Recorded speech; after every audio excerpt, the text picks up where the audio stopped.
All right. Well, welcome to the 16th session of our U.S. Territories Water Operator Training Series. And today we'll be going over safety program basics. So this presentation is going to include an overview of personal safety, equipment safety, and facility safety, essentially the basics that you should be aware of to take care of yourself and your coworkers on the job.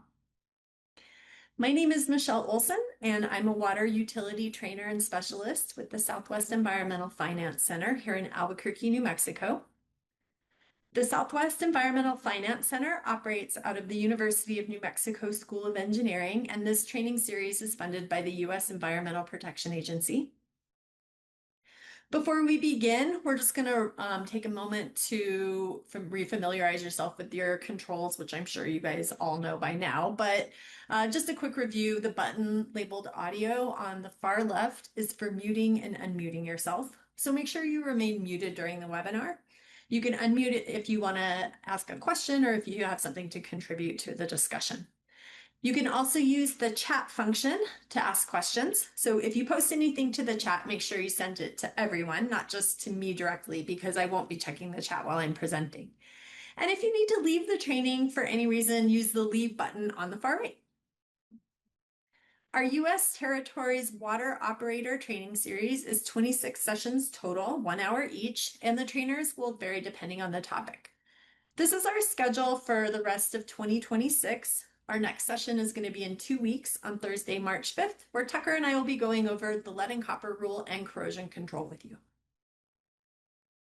Recordings of our sessions and copies of the material are available on our website. We'll post the link in the chat for you. And recordings of our sessions, oh, I'm sorry, I just said that. Just a reminder to make sure that you need to sign in for each session to make sure that you get credit for attending. All right, let's begin. So as water operators, it's important to keep safety in your minds when you're on the job because safety is critical. You're going to face work situations that include safety hazards, some of which will be obvious and some of which aren't. We want you to be aware of safety issues and make sure that you keep yourself, your coworkers, and your community safe so that you can have long, prosperous careers in the water operations field. So before I started working here for the Southwest Environmental Finance Center, I was with the New Mexico Environment Department in the Drinking Water Bureau. At the office we worked out of, we sat in cubicles. I don't know if you've ever been in a cubicle, but if you haven't, you can imagine that you could hear everything that everyone around you is saying. Well, we had to share a floor with New Mexico OSHA, and so I had to listen to them on the phone all day long. And here in the state of New Mexico, we have just under 1 million people in the workforce across all sectors, which isn't that many people, especially compared to places like California or New York. But I overheard a lot of horrible stories every day about workplace hazards, accidents, injuries, even fatalities. And it really opened my eyes to how serious workplace safety is. So you may think that something bad won't happen to you at work, but it absolutely can. So you need to know how to be safe on the job. I'll be careful. How many times have you said that knowing you were about to do something dangerous? We as people are bad at assessing risks and overconfident in outcomes. And we tend to think that we're the exception to the rules. So how many times have we done something dangerous, but thought, it's okay, I'll be careful. This is especially true when there's an emergency. So this story is about a construction supervisor who entered an oxygen-deficient manhole and collapsed. 2 others, a foreman and another supervisor, went in the manhole to rescue him, and they also collapsed. All 3 died. So I've heard many stories about workers who unknowingly entered an area filled with hydrogen sulfide gas or walked onto electrified ground and collapsed. A coworker ran to save them, not understanding what the danger was, and also collapsed. And these stories don't end well. This is why there are operating procedures, personal protective equipment, safety trainings to make sure that we do the right thing in these serious situations. So if you find yourself in an emergency situation, take the time to follow safety protocols so you don't become a victim yourself. As you do your work, you should view your surroundings with your hazard eyes on. That means you need to be aware of your surroundings. So Matt and I were out this past October doing a sanitary survey for one of the water systems in New Mexico.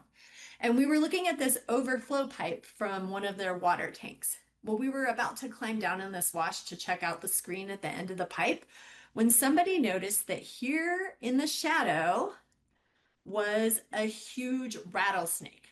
I don't know how they saw it, but they get a gold star for being aware of their surroundings. And they saved us from a potentially terrible snake bite because rattlesnakes are highly toxic. Now, I think this is a good moment to think about what to do in this kind of situation. So you have a job that needs to get done. The public is counting on you to get your job done. Your supervisor expects you to get your job done, and then something like this happens. Well, for us, it was almost an hour and a half drive to get to that location. It took us weeks of coordinating to schedule the visit.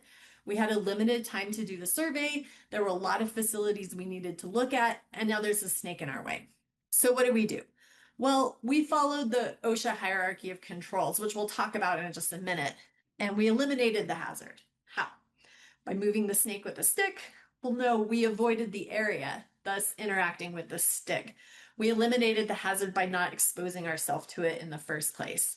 So we just couldn't get that particular task done. And yeah, it was frustrating to travel so far and not be able to get the job done, but that's how it goes. We couldn't safely do our part of our job in that moment, so we didn't do it. So just remember that your safety is always more important than the job. Every workplace has some risk of injury, and we can't cover every safety issue in this training, but we do want to highlight some critical areas that you should be familiar with. So when we look at water operations, there are a few categories of hazards that you need to be aware of, including chemical hazards. So chemical hazards include exposure to toxic or harmful substances, including chemicals that are commonly used in treatment processes. This includes exposure to acids and bases, amongst other things that can lead to injuries. So injuries associated with chemicals can come from acute exposure, meaning that coming into contact with it just once is all it takes to injure or kill you, or from long-term exposure, which happens with exposure over many years. And this is serious because at first you feel fine and you don't see the effects it has on you until it's too late. The injuries associated with chemical hazards include burns, poisoning, respiratory problems, paralysis, even death. Physical hazards are those that cause immediate and traumatic injury, such as accidents that involve getting caught, pinched, or crushed in machinery, improper lifting, slipping, fire and explosion, falling, as well as noise from machinery that can result in hearing loss. So not all injuries are life-threatening, but they can impact your life nonetheless. You know, hearing is one of your senses, and when it's damaged, you can't get it back, not in the way you had it before. So even if you're thinking like, oh, it doesn't matter, my hearing's already damaged, protect what you still have. Biological hazards are exposure to pathogens that cause disease. These can occur in water, including those protozoans, bacteria, and viruses that we treat for that cause infectious disease or illness when we're exposed to them. So infections, of course, are injuries that we sustain when our body's exposed to pathogenic microorganisms. Environmental hazards are dangers associated with the work environment itself. They involve risks associated with confined spaces, drowning, being trapped or engulfed in the ground. Animals are a danger, whether it be a stray dog or a rattlesnake. Dangers all are associated with working near traffic, exposure to elements, all of those kinds of things. Other hazards include exposure to UVs, which is used as a disinfectant in drinking water, electrical shocks from equipment, or working near power lines, and in any number of known or unknown hazards that aren't covered here. And of course, the purpose of this is not to scare you away, but to make sure that you take those risks seriously and help create a safe working environment. So look at your area-specific regulatory programs to understand the requirements. Some rules may be stricter in your jurisdiction than they are in others.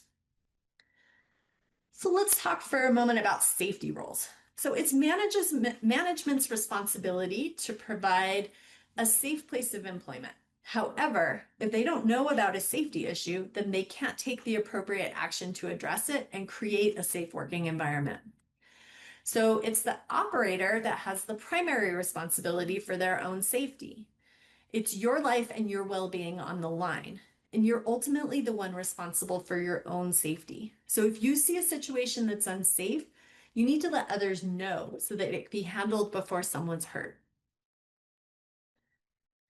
Did you know that most utility injuries are caused by the injured employee? That means that personal protective equipment, a safety program, and training could make that injury preventable. It's really important that you as operators recognize the safety issues that you may face in each situation. They'll vary, and as operators, particularly when you're working for small systems, you have to be a jack of all trades. So you're responsible for yourself, your employers, your coworkers, your community, and the communities downstream of you. All right, let's take a moment to do a poll question.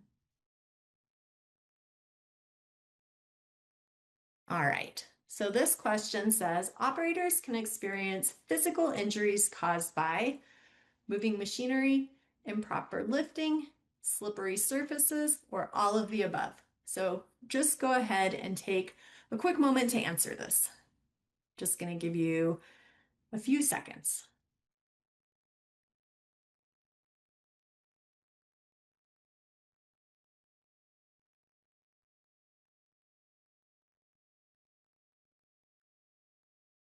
All right. So we'll wrap it up. And here is the answer. So you guys say all of the above. All right. Well, let's see. The answer is all of the above. That's right. Okay. Before we talk about safely working in a water environment, let's take a few moments to talk about how workplace safety is regulated in the United States. At the federal level, the implementation and enforcement of occupational safety and health regulations falls under OSHA, the Occupational Safety and Health Administration, which is part of the U.S. Department of Labor. So this act covers most private sector employees and their workers, in addition to some public sector employees and workers in the 50 states and in certain U.S. territories and jurisdictions under federal authority.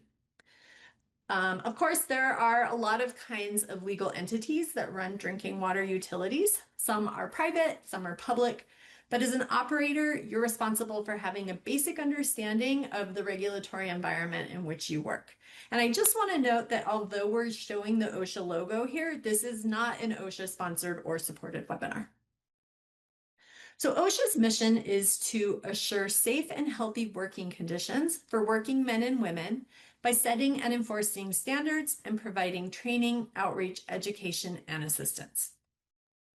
The Occupational Safety and Health Act covers most private sector employees in all 50 states, the District of Columbia, and other U.S. jurisdictions, either through federal OSHA or through an OSHA-approved state plan. In some jurisdictions, state agencies have taken on the responsibility for enforcing occupational health and safety. So those approved state programs effectively take the place of OSHA, but are approved, monitored, and partially funded by OSHA. So these following 22 states and Puerto Rico have OSHA-approved state programs. State and local government workers aren't typically covered by federal OSHA, but they have protections if they work in a state with an OSHA-approved program. 5 additional states and the U.S. Virgin Islands have OSHA-approved state plans that cover public sector workers only. So be aware of your local occupational safety and health regulations. Not all states or U.S. territories have OSHA-approved programs implementing the federal OSHA regulations. Most, if not all, states have their own agencies that regulate occupational safety, and their regulations or recommendations may in some cases be more stringent than OSHA's. So the good thing is that those kinds of differences will typically be pointed out in area-specific testing and study material. Let's talk a little bit about safety programs, because safety is everyone's concern. According to OSHA regulations, All water utilities, regardless of size, must have a safety program to systematically address workplace safety and health hazards on an ongoing basis to reduce the extent and severity of work-related injuries and illnesses. So that's a quote from OSHA. And while that may be the requirement, it's not always met. A good safety program should identify the causes of accidents, illness, and injuries, provide safety training, implement an accident reporting system, and hold supervisors responsible for implementing the safety program. If only the employees and the safety officer are held responsible, the program's likely to fail. As operators, you've got the most to gain because you're the most likely to be injured. You should ask about your employer's safety program and participate in it. Follow safety protocols and standards when doing your job. Use your safety equipment like SCBA, hard hats, goggles, gloves, and other personal protective equipment. And report safety hazards and injuries. So that last bullet's important. If you see something, you need to say something so it could be addressed.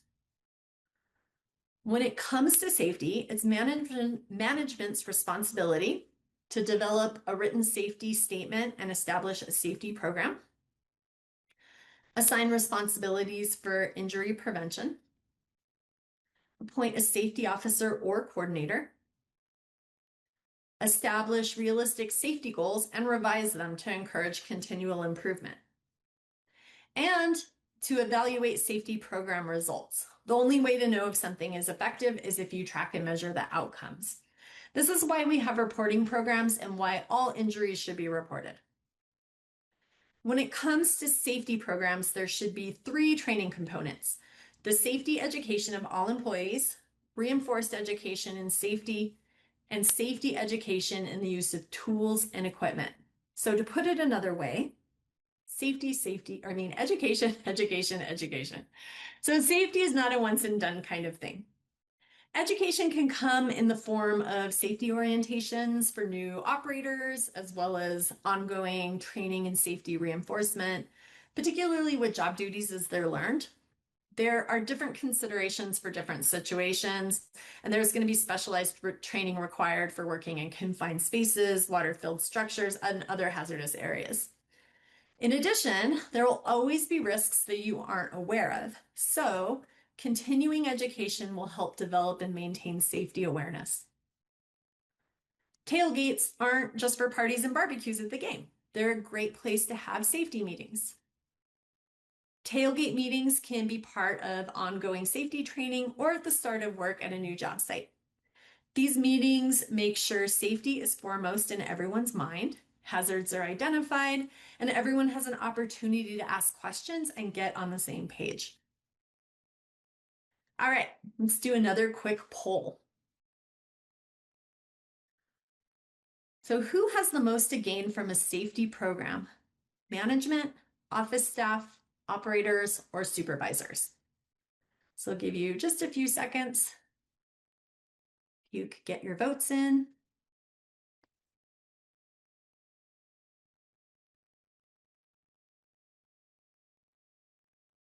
Then we'll show the results.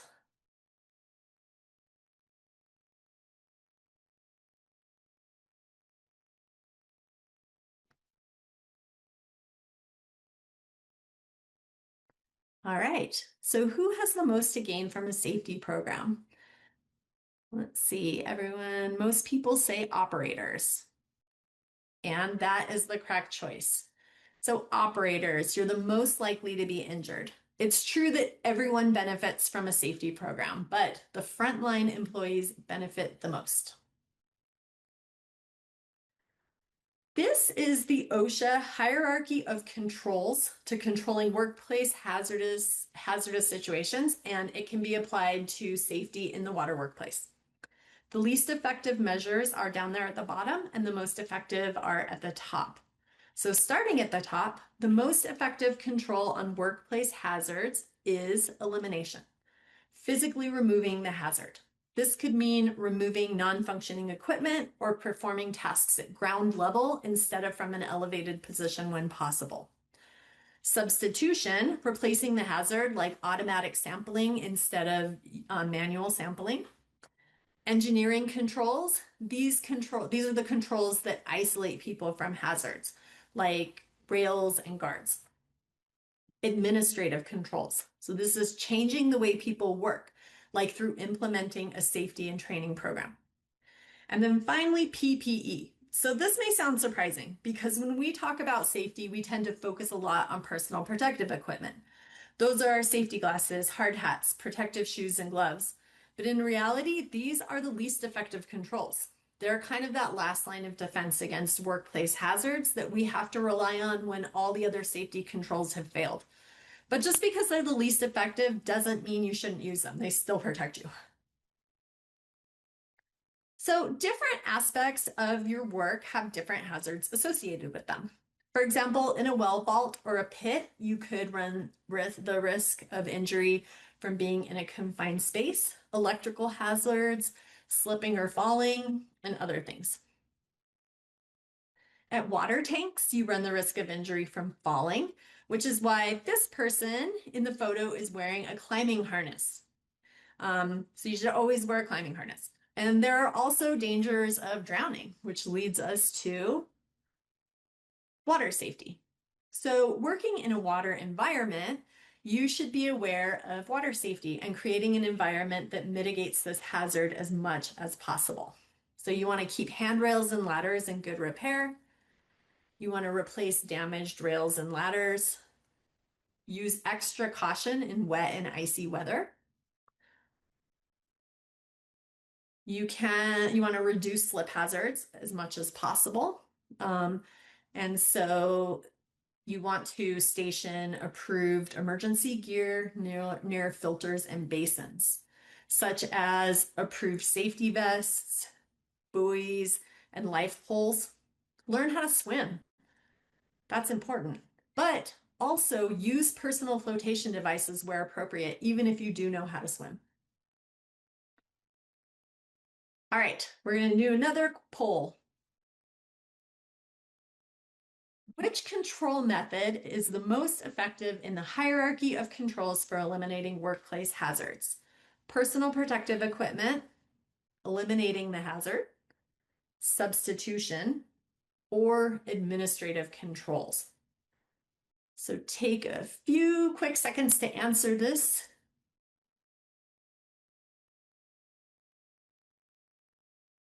And when most people have answered, we will share the results.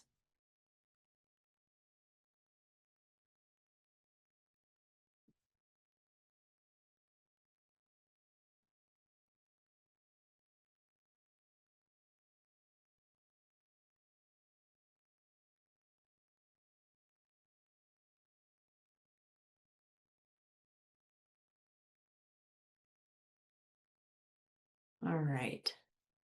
So looks like most people think that elimination is the most effective measure. Let's see. That's correct. Elimination. The best way to protect yourself from a hazard is to remove the hazard in the first place. All right, in water operations, there's a lot of potential electrical hazards. And as we know, electricity and water don't mix. Utilities have equipment with a wide range of voltages, 120, 220, 440, up to the kilovoltage range. These include our transformers, starters, motors, instrumentation, and control panels. All right, another poll. Can 120 volts kill you? Yes or no? Real quick. And I appreciate you participating in these polls.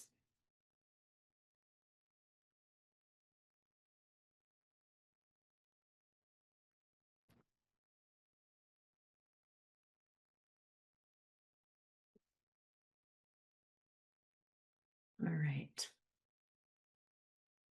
So can 120 volts kill you? Everybody says yes. Yes, that's right. And just for reference, most outlets and homes in the US are around 120 volts. So yeah, 120 volts can kill you. It only takes 12 volts to injure you. So let's take a look at a couple of examples. First, you should be familiar with how current and voltage are related. Ohm's law tells us that current equals voltage divided by resistance. So another way to write this law is amps equals voltage divided by ohms. So you probably heard the phrase, it's the amps that kill you.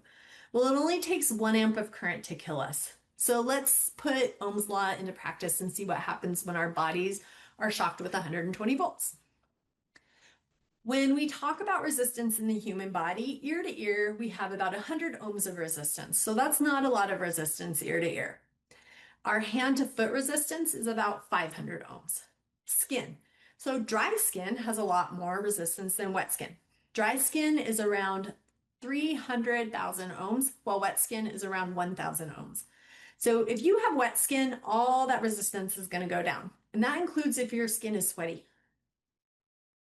Remember, resistance in the body ear to ear is 100 ohms. So what happens to us if we're shocked ear to ear with 120 volts? Remember, Ohm's law. Okay, so let's go ahead and plug these numbers into our equation. Let's see, we divide the 120 volts shocking us by the 100 ohms of resistance in our body, and this gives us 1.2 currents of amp or 1.2 amps of current running through our head. Remember, it only takes 1 amp of current to kill us. So in this case, the outcome of getting shocked with 120 volts ear to ear is going to be instant death. Let's look at another example. Resistance in the body hand to foot is around 500 ohms. What happens if we're shocked hand to foot with 120 volts? So let's plug these numbers into our equation. 120 volts divided by the 500 ohms of resistance gives us 0.24 amps or 240 milliamps of current. In this case, the outcome at 120 volts is going to be severe burns and possible death. So when we work with electricity, we want to follow some basic safe electrical practices. We want to be proactive in our maintenance to identify performance and safety issues with our electrical equipment. We want to use non-conductive tools when working around electricity. We don't want to use electrical equipment with worn or frayed cords. And permanent wiring should be installed with conduit or armored cable by an electrician. We want to replace connections with thin or worn or thinning insulation. We want to make sure to ground that equipment with 3-pronged plugs. We need to be alert for any equipment that's overheating or if you get a tingling sensation when you touch it. Make sure that any electrical units that are operated in areas exposed to flammable vapors are explosion proof. And it's important to work in pairs to service, repair, or troubleshoot electrical equipment. One of the best ways to avoid accidental electrocutions and equipment accidents is by using a lockout tagout program. So the basics of a lockout tagout program include notifying affected employees that the lockout tagout procedure is going to be used and why. Shut down equipment using normal shutdown process or procedures. Then we isolate the equipment from the energy source and ensure that any stored energy is dissipated. For example, when we're working with capacitors or starters, we need to make sure that they're all de-energized. Then lock out and tag out the energy isolating device with the assigned individual. After you lock and tag, confirm that the circuit's dead. Ensure the energy source is disconnected after ensuring that no personnel are exposed. And now work can begin.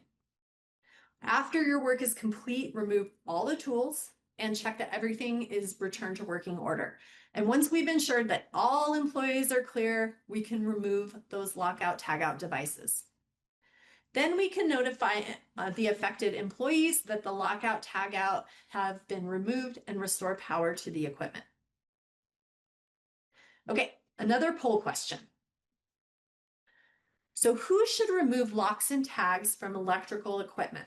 The operator who needs to use the equipment next, the operator who locked and tagged out the equipment, any operator that's qualified as an electrician, or any operator on the next shift. So go ahead and submit your answers.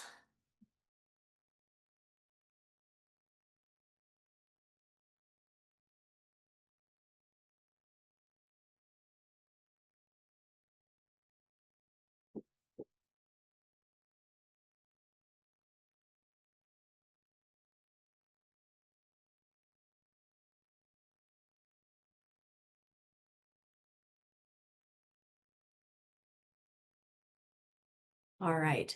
Who should remove locks and tags from electrical equipment?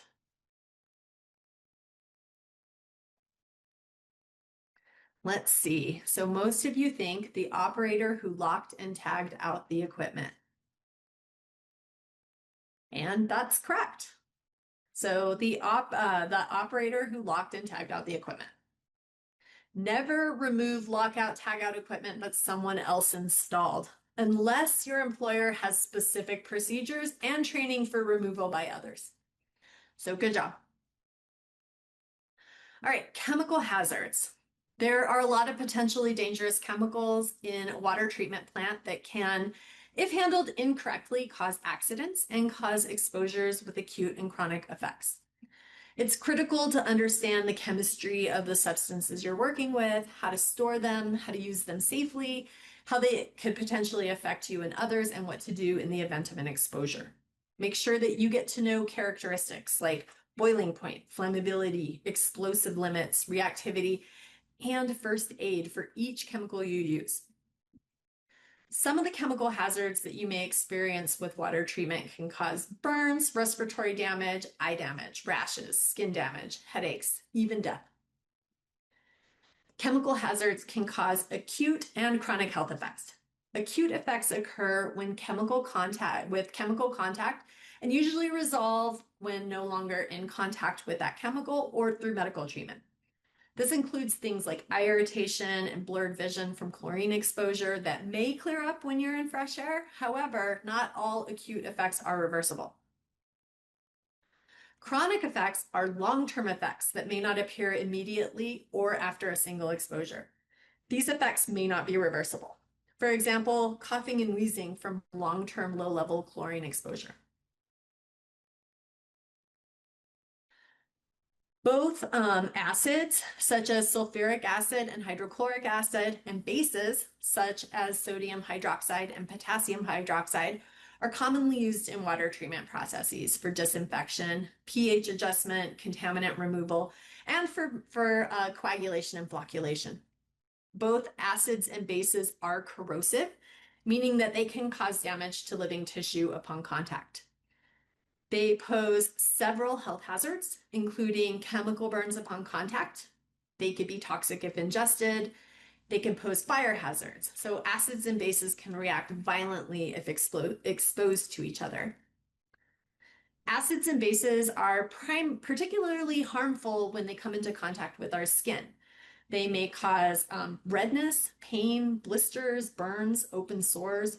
They're harmful to our eyes and may cause watering, pain, blurred vision, and blindness. They're harmful to our respiratory systems when inhaled, and they may cause swelling and inflammation of our respiratory passages, chest pain, difficulty breathing. They're harmful when ingested and may cause pain, inflammation of internal tissue, vomiting, diarrhea, and even death. Since so many different chemicals are used in water treatment and throughout multiple different industries, there has to be a common method for identifying and communicating chemical hazards. In the US, this system's referred to as NFPA 704, which is the standard system for the identification of hazardous materials for emergency response. And you need to become familiar with how they work.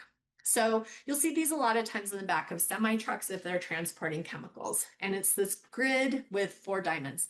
And so on the far left, we have the blue diamond, which indicates health hazards.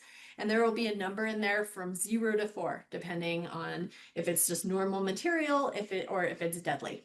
Then the red square or the red diamond at the top indicates fire hazards. And again, it's going to be a number from 0, meaning it's not flammable, to 4, meaning that it's flammable below 25 degrees Celsius. On the right, we have a yellow diamond, which indicates the reactivity of the substance. Again, a number from 0 to 4, where 0 means it's stable and 4 means that it could detonate. And then at the bottom, there's a white diamond, and that is the specific hazard. So this isn't going to be a number, but it's going to tell us if the substance is an oxidizer or an acid, if it's alkali, corrosive, radioactive, or if we're not supposed to use water with it. OSHA also has the Hazard Communication Standards, HCS, which require pictograms on labels to alert the users of the chemical hazards to which they may be exposed. So each pictogram consists of a little symbol on a white background framed with a red border, and it represents a distinct hazard or hazards. The pictograms on the label is determined by the chemical hazard classification.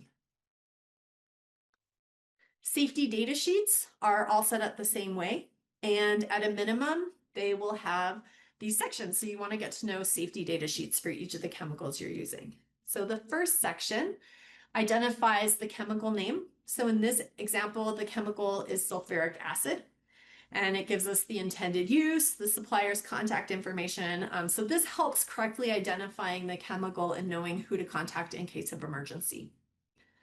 The second section identifies the hazards associated with that chemical, including the classification of hazards, hazard statement, those pictograms we just talked about, and single words such as danger or warning. And so this gives us a clear understanding of the risks associated with the chemical so that we can make informed decisions regarding safety measures.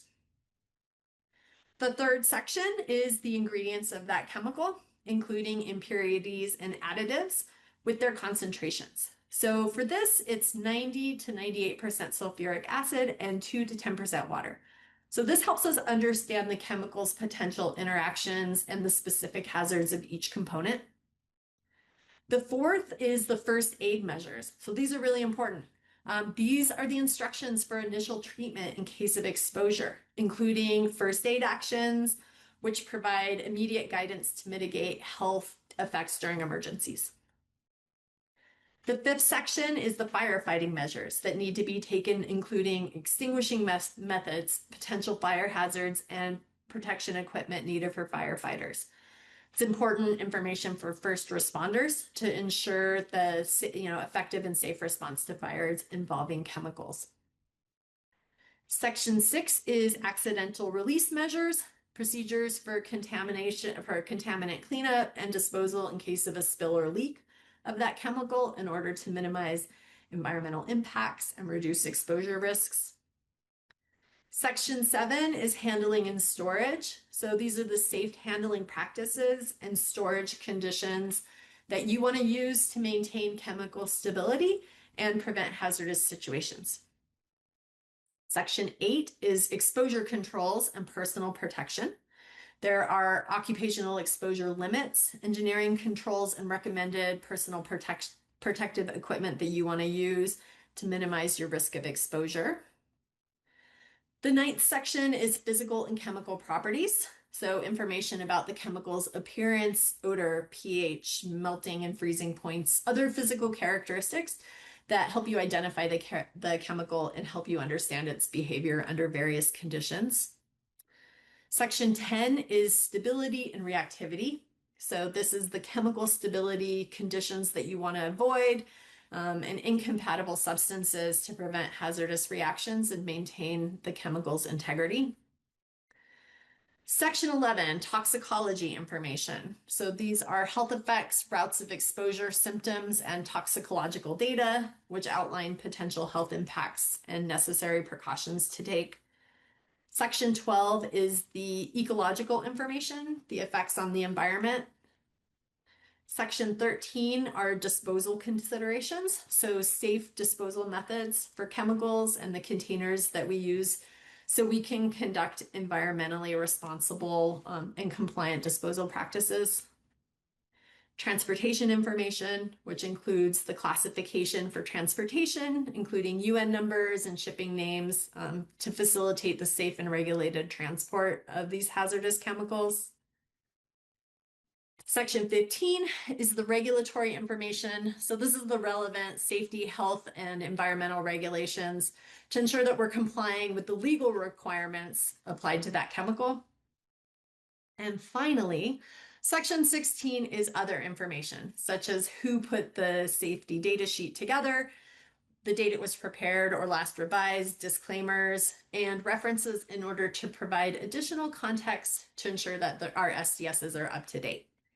So for any chemical you work with, you should read through and familiarize yourself with the safety data sheets.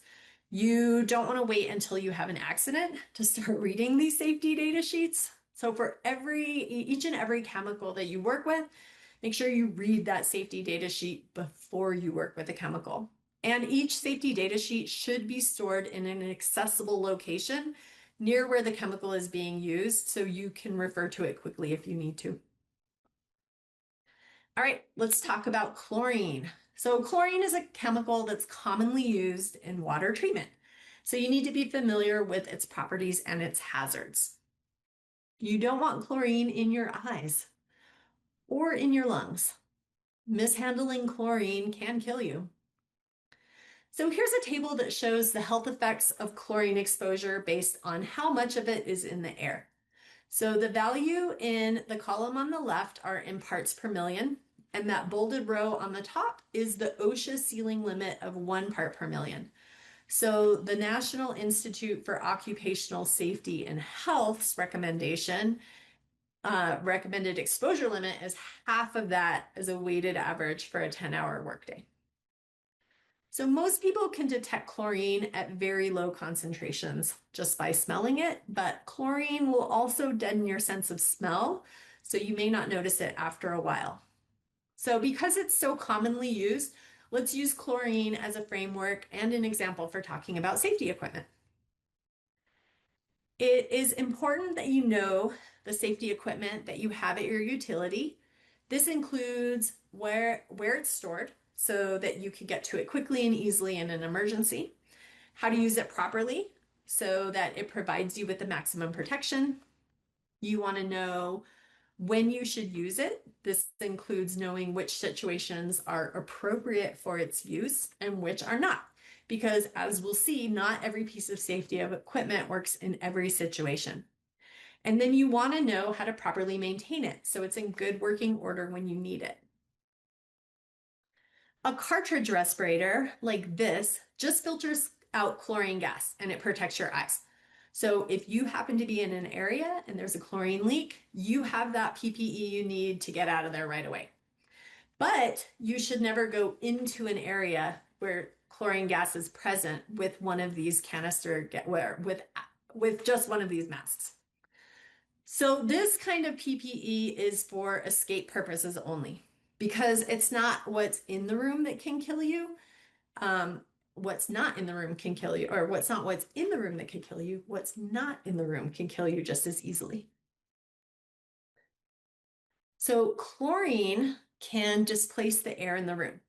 And if our oxygen levels drop below 12%, you could die. There's just not going to be enough oxygen to sustain you. So even though the chlorine is getting filtered out of your gas mask, if you're using one of these masks. So there's a reason why you never want to crawl out of a room where there's a chlorine gas leak if you can avoid it. And that's because chlorine is heavier than air. It's going to sink to the floor and it's going to displace the air that's there. So if you were in a structure fire and the room was filled with smoke, you'd want to hit the floor and crawl out because that smoke is going to rise. And that's what we're told to do, right? But this is not the case with the chlorine gas leak. So by going to the floor, you may actually be putting yourself in an oxygen depleted area and you may pass out before you even realize the danger. Again, this is about knowing what to do in a given situation, what equipment to use, and how to use it. And also, for a side note, all personal protection equipment has to be maintained. So these chlorine gas mask canisters have to be changed out every 6 months or if they're exposed to chlorine. So that's the sort of maintenance that a safety program should cover. Okay, SBCA. So this is a self-contained breathing apparatus. An SCBA system provides you with an air supply and it blocks the chlorine for a limited time. But they take training to use, they require maintenance, and you can't have facial hair that gets in the way of the mask seal. They also have to be stored outside of the chlorine room. So you don't want to have to enter that room in order to get your SCBA. Poorly maintained or poorly located personal protective equipment and rescue equipment can be worse than not having any, because you can have this like false sense of security, not understanding, the risks associated with using it. All right, another poll question. This will be a quick one. Respirators can be used without fit testing as long as they're the right size. True or false?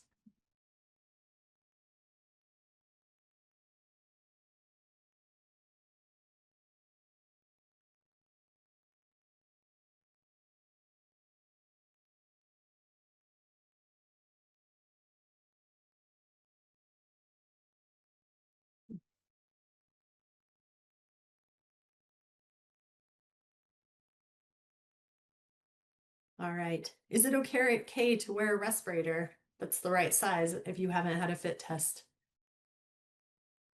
So a fit test is where they make sure there's no air getting in. And so let's see. You all think false. And that is correct. Simply wearing a respirator that's the right size isn't enough to ensure that it's going to work properly for you. So a fit test is needed to make sure that the mask seals tightly around your face, and so there are no harmful air leaks. A common mistake is believing that the size alone guarantees protection. Even a well-sized respirator can have small gaps that don't match your face exactly. So this can let those dangerous particles by the filter. So a fit test helps catch those gaps that size alone can't reveal. Now let's talk about confined spaces, another hazard that's common with water systems. All confined spaces have the following in common. They are large enough and configured so that an employee can bodily enter and perform work. They have limited or restricted means of entry and exit. They're not designed for continuous occupation. And every entry into a confined space requires a confined space entry permit to ensure that a supervisor or some other qualified person that's taken the appropriate safety measures prior to entry. So examples of confined spaces in water include tanks, vessels, storage bins, well pits, vaults, that kind of stuff. Hazards associated with confined spaces include air contamination. Air contaminated with other chemicals may be flammable, explosive, or toxic. There may be the presence of explosive chemical dust. The air in confined spaces may be oxygen rich, which increases the risk of explosion. Or you could be in an oxygen deficient atmosphere. So as we've said, oxygen deficiency can be as deadly as being exposed to a toxic gas. So let's look at some facts about oxygen. Normal air is made up of 20.9% oxygen. So that's the condition our brains need in order to operate at their best. We are in potential danger when oxygen levels drop below 19.5%. So that's less than 1.5% drop from normal conditions. So we don't have a lot of wiggle room there. At 19.5%, you should be okay, but below that, it's not going to be great. 17% oxygen is when we start experiencing shortness of breath. When oxygen levels drop between 10% to 6%, we're going to see a rapid loss of consciousness. Below 6% oxygen, death is going to occur in minutes. Some common causes of oxygen deficiency in confined spaces are bacterial action using up the available oxygen, displacement of oxygen by other gases. So these could be toxic, like chlorine or hydrogen sulfide, or they could be inert, like nitrogen. Oxygen, or oxidation of metals or other materials, they can deplete oxygen. Absorption of oxygen into surfaces and through combustion. Well pits and vaults may be considered confined spaces. So they have limited openings for entry and exit and are not designed for continuous worker occupation. They have unfavorable natural ventilation, deadly gases can accumulate, or oxygen can be displaced. This is a picture of an underground well vault, and you could see inside that there's a small tank in the upper left corner. It's a little tank of disinfection chemicals. It's a 12.5% sodium hydroxide solution in this case. So if you know that a pit or vault is considered a confined space, you need to monitor the air quality. You need to make sure that it has adequate ventilation. And know that certain conditions can cause corrosive gases that can cause the steps to deteriorate. So you need to be careful getting in and out of those spaces. With water systems, you also run into confined spaces all the time during maintenance. And so you should follow the regulations and SOPs to stay safe. Multi-gas monitors, confined space entry checklists, and permits are your friend. So note that exact procedures for confined space entry can vary between agencies and locations. So confirm local rules with the appropriate regulatory safety agency in your area. All right, another quick poll question. What is the minimum acceptable oxygen concentration for safe entry into a confined space? 20.9%, 19.5%, 10%, or 5%? So what do you think? What is the minimum acceptable oxygen condition? Remember, below that, we're going to start having problems.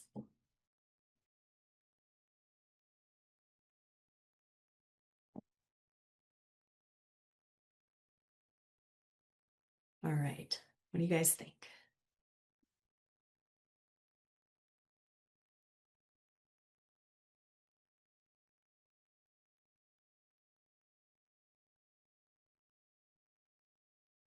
Let's see, 20.9 and 19.5 were the two main answers. So let's see. It's actually 19.5. So 20.9 is the optimal normal conditions, but we can go down to 19.5. If we go down below that, that's when potentially dangerous conditions occur. So that was kind of a tricky question, but good job. All right, finally, let's talk about excavation hazards. When there is a collapse in a trench without adequate cave-in protection, there's usually no warning and no time to escape. OSHA requires cave-in protection when a trench is more than 5 feet deep. While many of us are taller than 5 feet, our chests probably aren't. So if there's a cave-in, the dirt may not cover our faces, but it's going to encompass our chests, and that pressure could prevent you from being able to breathe, even if your face isn't buried. So the New Mexico Environment Department recommends protection for excavations 4 feet or deeper. So this is just a reminder to check your local requirements because they may not be the same. There are 3 basic ways to protect trenches from cave-ins: shoring, shielding, and sloping. Shoring uses a framework to press against the walls of the trench, usually with a hydraulic or pneumatic piston. And this supports the face of the excavation to prevent soil movement. Shielding is done with a 2-sided steel trench box, and it's there to protect workers inside of the trench in case of a collapse, not to support the walls of the excavation like with shoring. The key to staying safe with these is staying inside the box between the plates. So notice that that person in the middle is not standing between the plates. So that's not a safe place to be. In addition, there shouldn't be big gaps between the trench wall and the trench box. So if there are, and there's a cave-in, then the trench box could collapse. And last but not least, we have sloping, which is what's going on in this picture. The sides of the trench are sloped in a manner to reduce the likelihood of cave-in by removing the trench walls itself. The acceptable slope angle is 34 degrees, or a slope of 1.5 to 1, which is the run over the rise. So what this means is that 1.5 foot of horizontal excavation is required for every 1 foot of vertical excavation on both sides of the trench. In this example, if we have a 5-foot deep trench, it's going to need 7.5 feet of run on each side of the trench to effectively remove the trench walls. That means you need to have an excavation that's 15 feet wide plus the width of the trench, not to mention a space to put all those spoils. So as you do the math in your head, you can quickly see why other options may be more cost effective, and in some case may be the only possible option. All right, ladders are required every 25 lateral feet. They must extend at least 3 feet above the excavation wall, and they must be placed on firm ground within the trench. Okay, we're going to do, I know we're running out of time, but we're going to do one last question. So what does the 1.5 to 1 rule in excavation mean? The excavation should be no more than 1.5 feet deep. The width of an excavation should be 1.5 times its depth, or for every 1 foot of depth, the excavation should be 1.5 feet wide, or that shoring is not required up to a depth of 1.5 feet.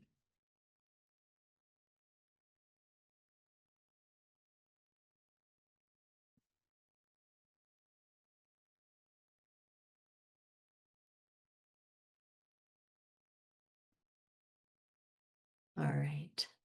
What do you guys think?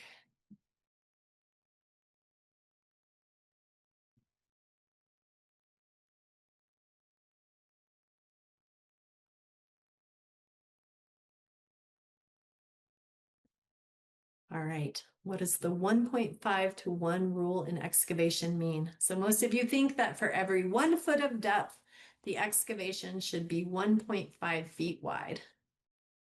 That's correct. Good job. For every 1 foot of depth, the excavation should be 1.5 feet wide. All right. So just to reiterate, you don't want to be a headline. Nobody wants to be a headline. Every one of these accidents happened because the workers in question weren't following the rules. They didn't use adequate protection. And in almost all cases, the person who was trapped died. As we said at the beginning, people are often bad at assessing risk, overconfident in outcomes, particularly when prior risky behavior hasn't led to any negative consequences, or especially when there's an emergency. This is why there are SOPs, personal protective equipment, and safety training to help sure that we make sure that we do the right thing in these situations. Please be aware that there are other hazards that we did not cover today.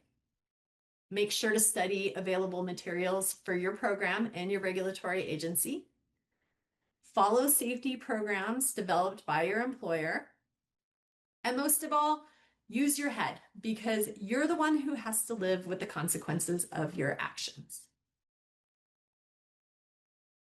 Well, thanks so much. That completes our session for today.